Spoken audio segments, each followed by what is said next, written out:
നാരായണം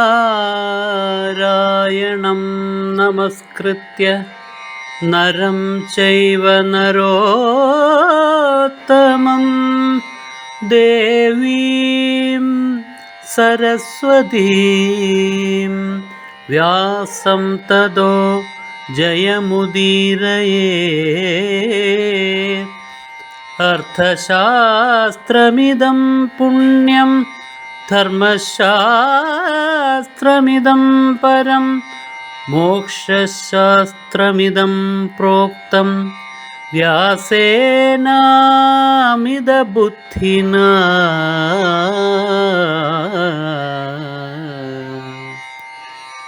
ഇഷ്ടദേവതാ രൂപം ഹൃദയത്തിൽ പൂർണ്ണമായും ഉറച്ചു കഴിയുമ്പോൾ ആ രൂപത്തിനും നാമത്തിനും അപ്പുറത്തേക്ക് നിർഗുണ നിരാകാരത്തിലേക്ക് ഉയർന്നു ചെല്ലാനുള്ള ശേഷി കൈവരികയും ചെയ്യുന്നു.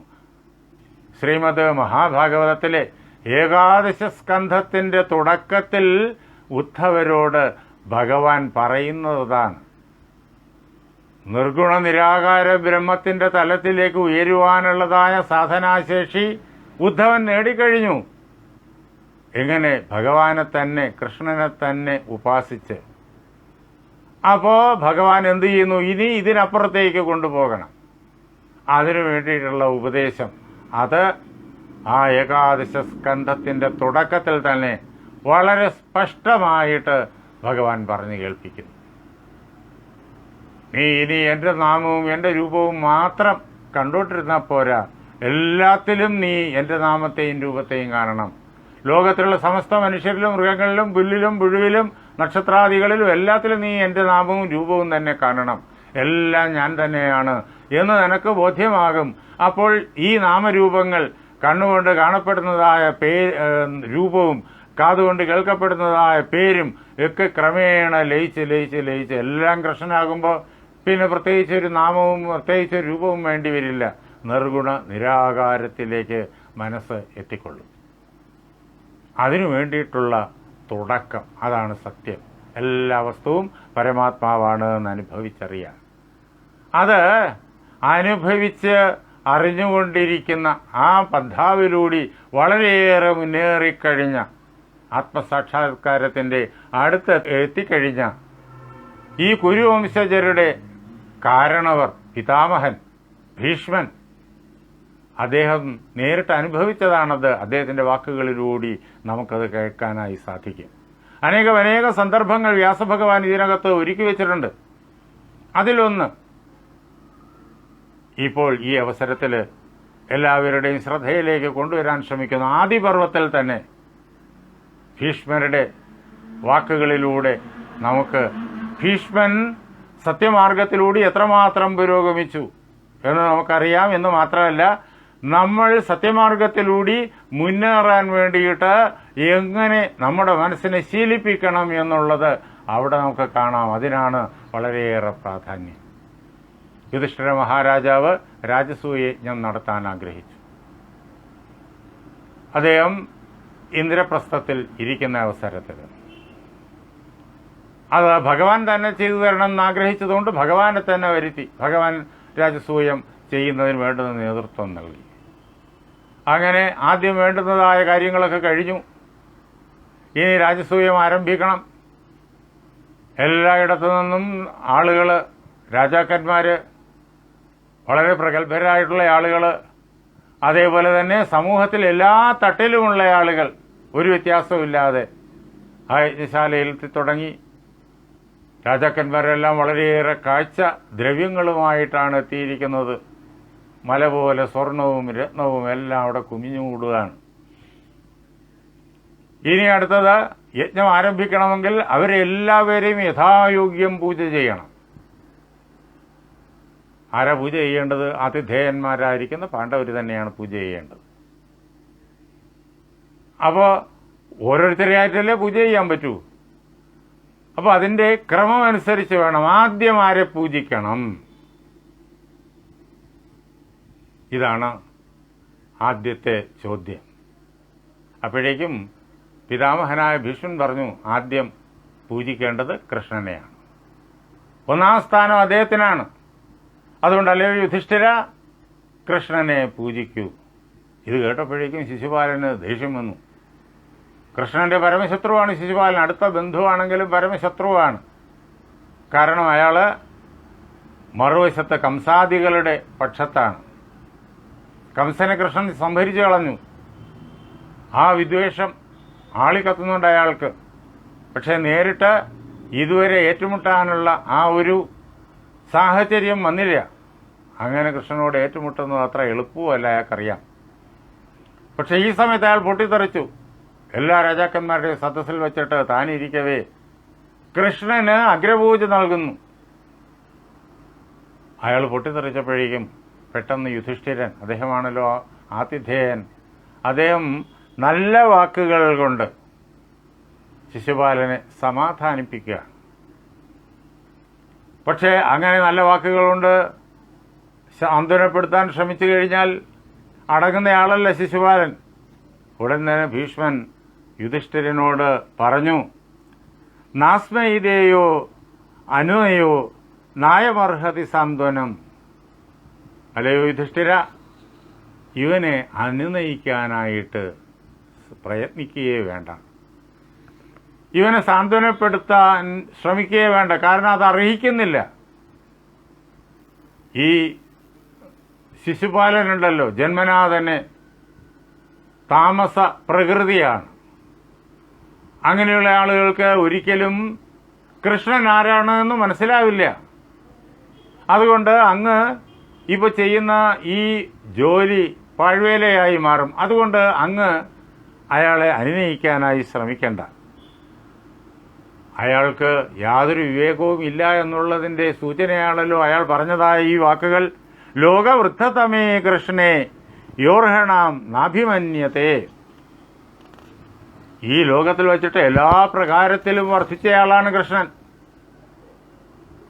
എല്ലാ ഗുണഗണങ്ങളും പൂർണ്ണതയിലെത്തി നിൽക്കുന്നു. ഓം പൂർണ്ണമത പൂർണ്ണമിതം. അതാണ് ലോക വൃദ്ധതമേ കൃഷ്ണേ എന്ന് പറഞ്ഞതിൻ്റെ ആർഷമായിട്ടുള്ള വാക്യം. അത് പൂർണ്ണമാണ്, ഇത് പൂർണ്ണമാണ്.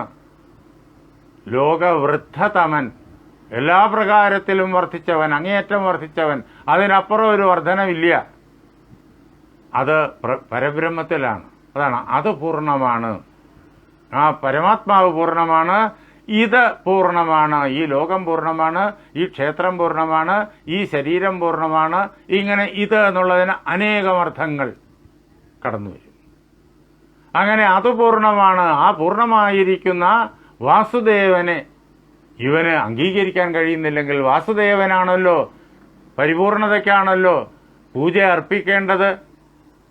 അങ്ങനെയുള്ള പൂർണ്ണതയെ നാം ആരാധിക്കുമ്പോൾ അത് അംഗീകരിക്കാൻ ഇവന് സാധിക്കുന്നില്ലെങ്കിൽ അവന് ഉപദേശിക്കാൻ ശ്രമിച്ചിട്ട് കാര്യമില്ല. അതുകൊണ്ട് യുധിഷ്ഠിര അത് വിട്ടേക്കുക.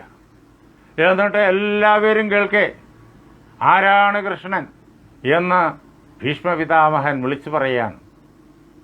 ഭീഷ്മൻ അറിയാം കൃഷ്ണൻ ആരാണ് എന്ന്.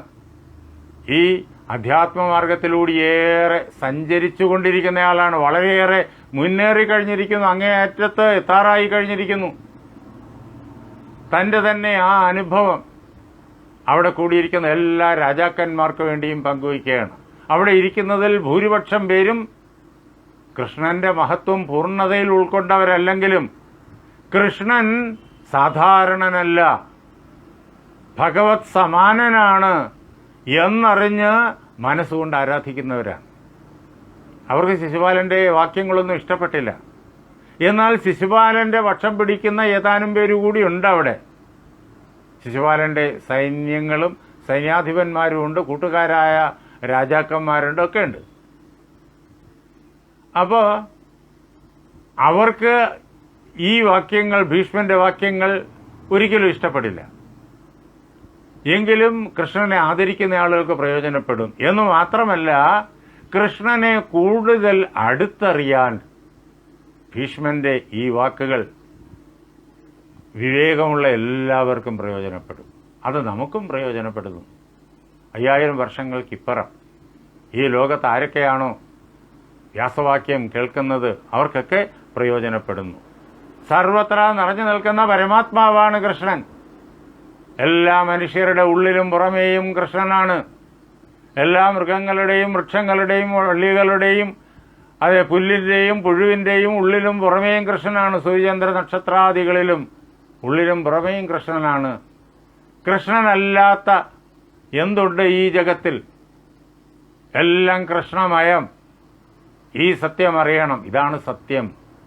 എല്ലാത്തിലും സത്യത്തെ അറിയുക. ഓരോ മനുഷ്യനും ഓരോ രൂപമുണ്ട്, നമുക്കറിയാമല്ലോ. അങ്ങനെയാണല്ലോ ഓരോ വ്യക്തിയെയും നമ്മൾ തിരിച്ചറിയുന്നത്. അവർക്ക് ഓരോ നാമമുണ്ട്, അവർക്ക് ഓരോ പ്രകാരത്തിലുള്ള വ്യത്യസ്തമായ ശബ്ദങ്ങളുണ്ട്. അതൊക്കെ വെച്ച് നമ്മൾ ആളുകളെ തിരിച്ചറിയുന്നു.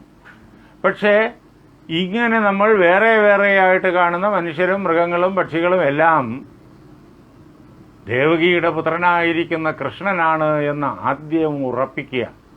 എല്ലാം അയ്യപ്പനാണ് എന്ന് നാം മാലയിട്ട് ശരണം വിളിച്ച് ഉറപ്പിക്കുന്നത് പോലെ എല്ലാം ദേവകീനന്ദനാണ് എന്ന് ഉറപ്പിക്കുക.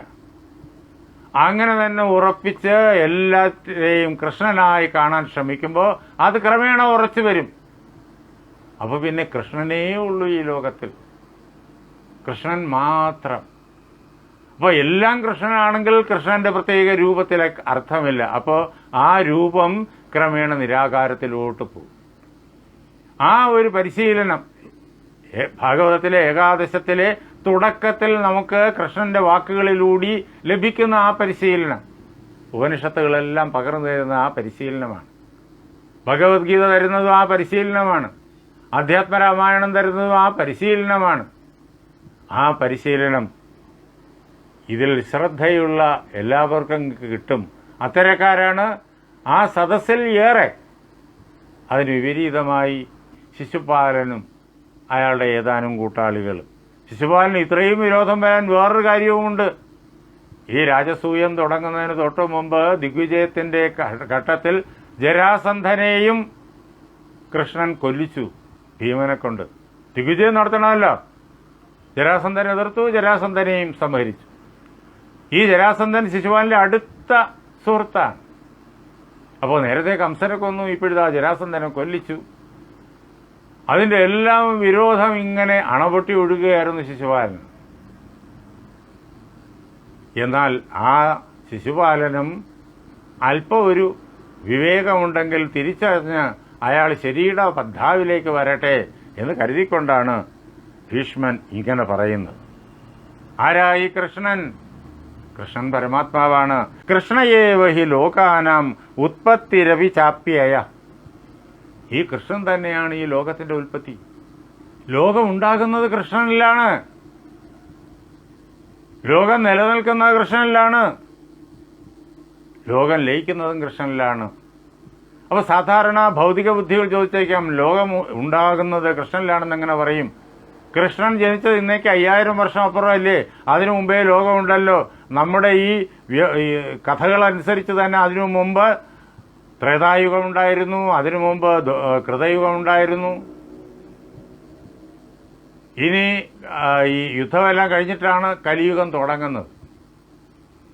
അപ്പോൾ ഇത്രയും യുഗങ്ങൾ കഴിഞ്ഞിട്ടല്ലേ കൃഷ്ണൻ വന്നിരിക്കുന്നത്. അപ്പോൾ കൃഷ്ണൻ ആണ് ലോകത്തിന്റെ ഉൽപ്പത്തിസ്ഥാനം എന്ന് പറഞ്ഞാൽ എങ്ങനെ ഉൾക്കൊള്ളുമെന്ന് ചോദിക്കും. അപ്പോഴാണ് ഈ സഗുണസാകാരമായ കൃഷ്ണൻ നിർഗുണ നിരാകാരമായ ബ്രഹ്മമാണ് എന്നുള്ള അനുഭവത്തിലേക്ക് കയറി ചെല്ലുന്നത്. സഗുണത്തിൽ നിർഗുണത്തിലേക്കുള്ള പ്രയാണം. അതാണ് കൃഷ്ണയേവ ഹി ലോകാനാം ഉത്പത്തിരഭിചാപ്യയ കൃഷ്ണസ്യ ഹി കൃതേ വിശ്വം ഇദം ഭൂതം സചരാചരം. ഈ ലോകം മുഴുവൻ ആർക്ക് വേണ്ടിയിട്ടാണെന്ന് അറിയോ? കൃഷ്ണന് വേണ്ടിയിട്ടാണ്. ചരങ്ങളും അചരങ്ങളുമായിട്ടുള്ള ചലിക്കുന്നവയും ചലിക്കാത്തവയുമായിട്ടുള്ള, വേറൊരു പ്രകാരത്തിൽ പറഞ്ഞാൽ ജീവനുള്ളവയും ജീവനില്ലാത്തവയുമായിട്ടുള്ള സമസ്തവും കൃഷ്ണന് വേണ്ടിയിട്ടാണ്. ഇതെല്ലാം കൃഷ്ണന്റെ ലീലയാണ്, ഭഗവാന്റെ ലീലയാണ്. ഭഗവാൻ ഇങ്ങനെ 1000 വേഷങ്ങൾ കെട്ടി ആടുകയാണ്. ആകെ കൃഷ്ണൻ മാത്രമേ ഉള്ളൂ. നിർഗുണ നിരാകാര ബ്രഹ്മം മാത്രമേ ഉള്ളൂ. അദ്ദേഹം ജീവനുള്ളതും ജീവനില്ലാത്തതുമായ അനന്തകോടി പദാർത്ഥങ്ങളായിട്ട് വേഷമിട്ട് ഇങ്ങനെ ഈ പ്രപഞ്ച നാടകം ആടിക്കൊണ്ടിരിക്കുന്നു.